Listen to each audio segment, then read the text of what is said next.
আজ পহেলা জুলাই, বাংলাদেশের ইতিহাসের এক অন্যতম মাস জুলাই মাস।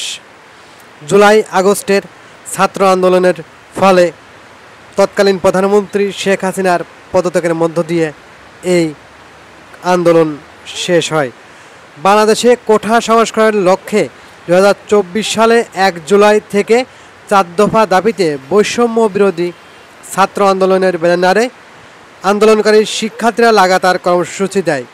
2 থেকে 6 জুলাই দেশের বিভিন্ন শিক্ষা প্রতিষ্ঠানের শিক্ষার্থীরা বিক্ষোভ, মানববন্ধন, মহাসড়ক অবরোধ ইত্যাদি নানা ধরনের কর্মসূচি তারা পালন করে থাকে। তারই পরিপ্রেক্ষিতে তৎকালীন প্রধানমন্ত্রীর শেখ হাসিনা সরকারের পতনের মধ্যে এই জুলাই আগস্টের আন্দোলন সফল হয়। বৈষম্য বিরোধী ছাত্র আন্দোলন 2024 সালে কোঠা আন্দোলনের সময় শিক্ষার্থীদের সমন্বয়ে একটি কমিটি গঠন হয়। একটি কোঠা সংস্কার ও আন্দোলন পরবর্তী অসহযোগ আন্দোলনের নেতৃত্ব দেয়, যার পরিপ্রেক্ষিতে তৎকালীন প্রধানমন্ত্রী শেখ হাসিনার পদত্যাগ করতে বাধ্য হয়। 2024 সালে 1 জুলাই সংগঠনটি সৃষ্টি হয় এবং সৃষ্টির পরপরই আন্দোলন সফল করার লক্ষ্যে 8 জুলাই সংগঠনটি 65 সদস্য বিশিষ্ট একটি কমিটি ঘোষণা করে, যার মধ্য দিয়ে সরকার পতনের মধ্য দিয়ে তারা দ্বিতীয়বার স্বাধীনতা লাভ করে। তারই পরিপ্রেক্ষিতে খোকসা 2 জন শহীদ হন। এদের মধ্যে খোকসা থানাপাড়ায় শহীদ মারুফ এবং খোকসা বেতবাড়িয়া ইউনিয়নের বামনপাড়ার শহীদ মাহিম। খোকসা জানিপুর সরকারি মাধ্যমিক বিদ্যালয়ের দেয়ালে আমরা বিভিন্ন দ্বিতীয় স্বাধীনতার বিভিন্ন চিত্র, ছবি অঙ্কন মধ্যে তারা ফুটিয়ে তুলেছিল, সেটাই আমরা দেখতে পেয়েছি দ্বিতীয় স্বাধীনতা বা 36 জুলাই।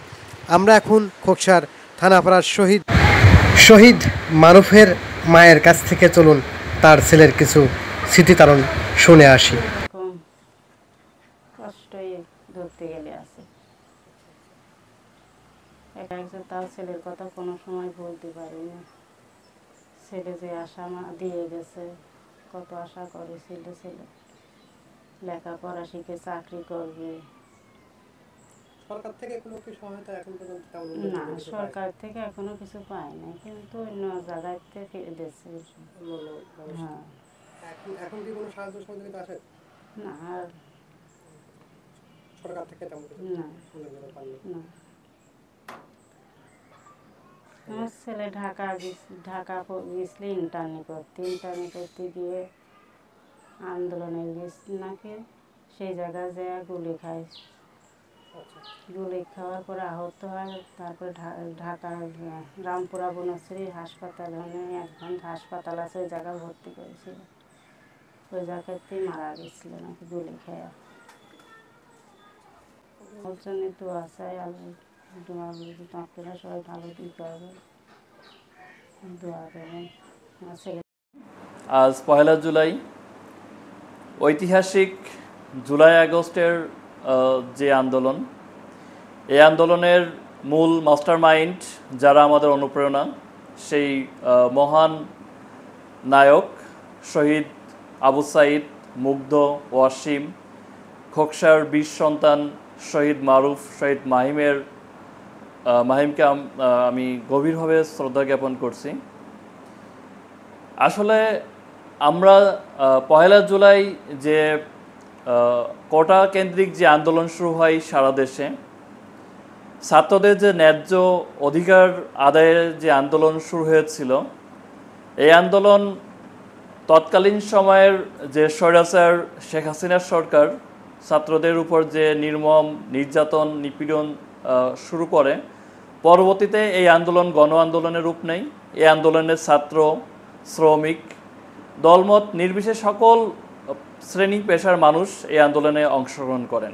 পৃথিবীর ইতিহাসে বাংলাদেশে এই প্রথম যে আন্দোলনে প্রায় 2000 ছাত্র ভাইয়েরা শহীদ হয়েছেন।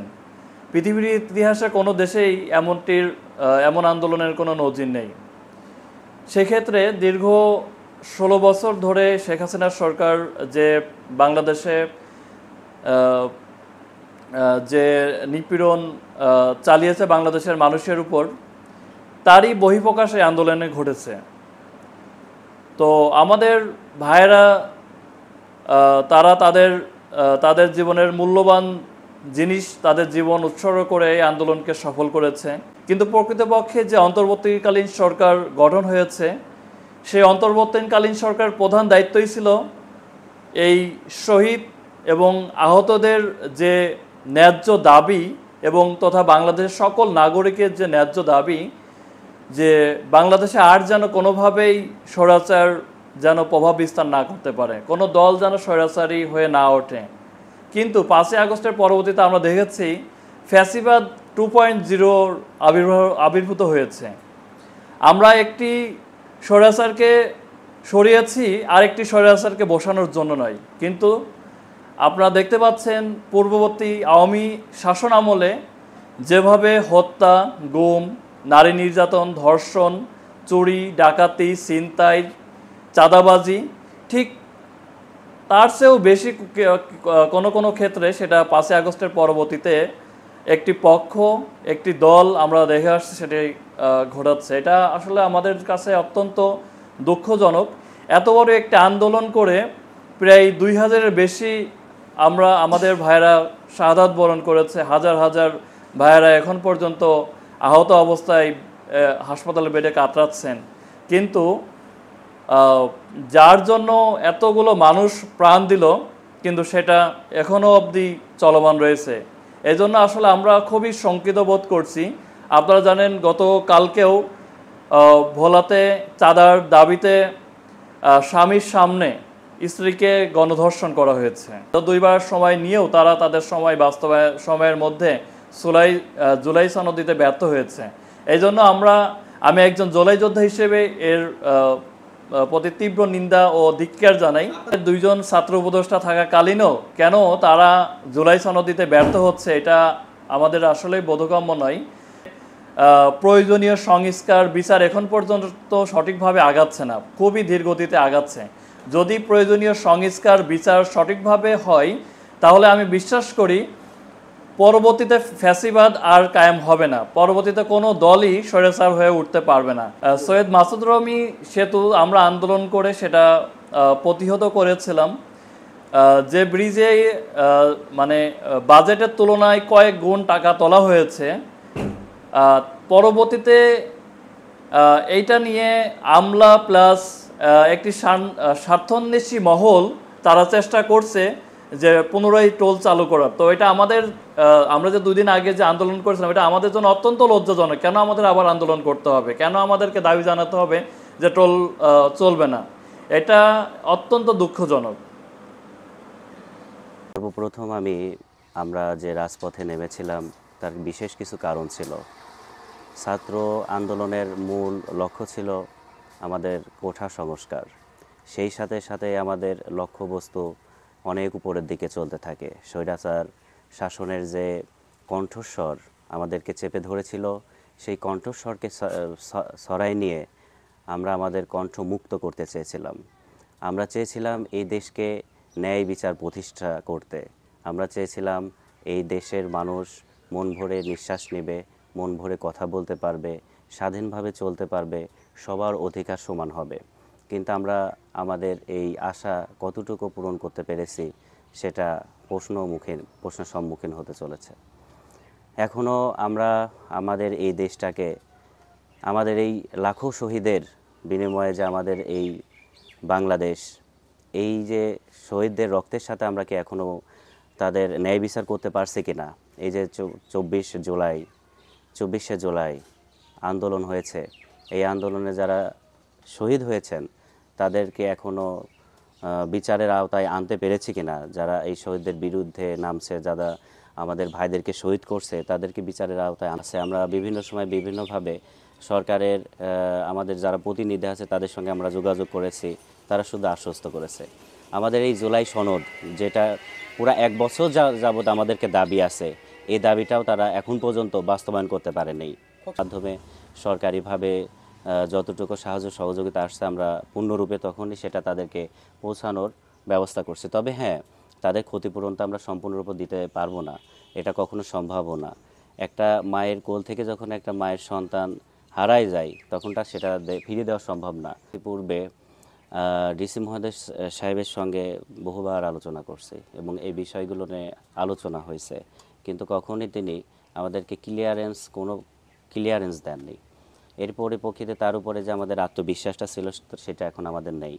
আমরা যেভাবে দেশটাকে আন্দোলনের মাধ্যমে রাজপথে রক্ত দিয়ে আমাদের অধিকার আদায় করছি, ঠিক একই পরিপ্রেক্ষিতে গত পরশুদিনও আমরা একটা আন্দোলন করছি যাতে আমাদের দেশ, সমাজ, আমাদের এলাকার মানুষ এই ব্রিজটা ফ্রিতে ইউজ করতে পারে।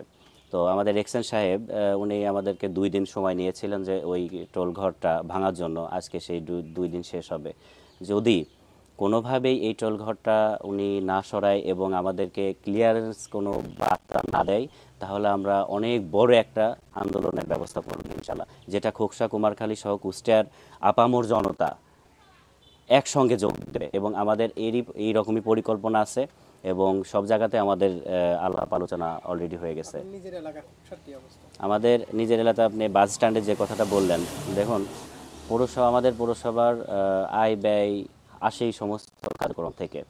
যেমন হচ্ছে পৌরসভার কিছু কার্যক্রম থাকে, ভ্যাট ট্যাক্স, এবং হচ্ছে রাস্তায় যে টিকিটের মাধ্যমে টাকা নেয়, এই বিষয়ে আমাদের হচ্ছে ইঞ্জিনিয়ার সাহেবের সঙ্গেও কথা হয়েছিল। আমাদের এসিলেন্ট মহোদয় যে ভারপ্রাপ্ত মেয়র সাহেব, ওনার সঙ্গেও কথা হয়েছিল। তো তিনি যেটা আমাদেরকে জানিয়েছেন যে আমাদের পৌরসভায় যারা কর্মরত আছেন এদের 24 মাসের বেতন বাকি, এদের আয়ের উৎস এখন আর ওই রকম নেই। তখন আমরা বলছিলাম, স্যার আমাদের আন্দোলন তো হয়েছে মাত্র 6 মাস 5 মাস, ইতিপূর্বে তো আপনারা নিয়েছেন, তারপরেও কেন তাদের বেতনটা এভাবে দেওয়া হয়নি? তখন তিনি বলছিলেন আর কি যে কোন একটা সিস্টেমেটিক কারণে এটা দেওয়া হয়নি। এখন হবে না কেন?